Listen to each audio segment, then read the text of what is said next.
we got out, I remember I was sitting there and I was just quiet, and inside I started talking to God. I started telling him, God, okay, you want to talk? Let's talk. Let's talk now. I didn't have time in there, God, but now I got time. Let's talk. I told him, every time you brought someone towards me, every time you wanted me to give someone the word, you had a word for them. Every time I did it, God, I told him, every single time you put me in a situation, I would go there. I would do it. I asked for this one thing, God.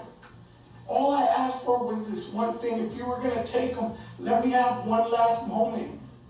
And you couldn't even do that. And I remember I left that place broken up. I left that place so mad at God that I just didn't want it no more.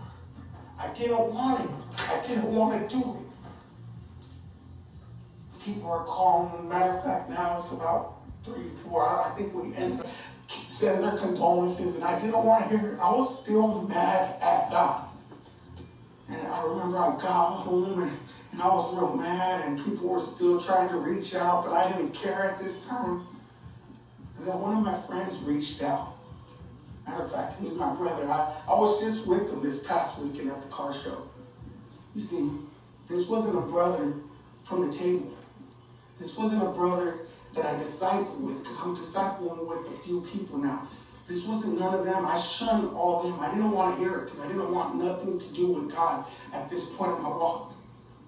And when I did, I answered him. I was hoping this guy was like, hey, Nick, let's go get a drink, dude.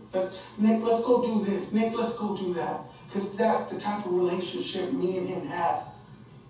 So I was hoping for that. That's the only reason I answered my phone.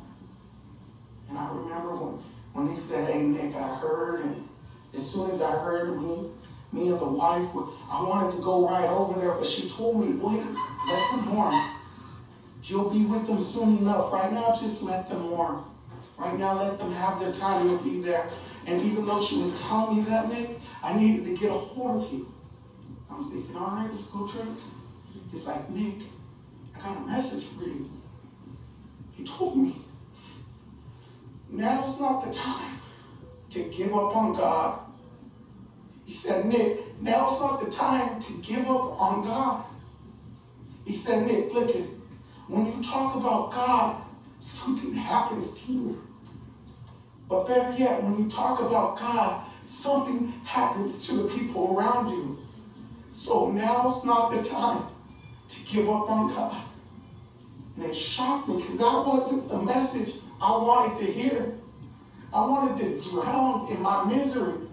I wanted to sit there in my depression. I didn't want to get up. But yet he's so faithful. He gave the right person with the right message that could penetrate the darkness that the enemy was trying to put in my life.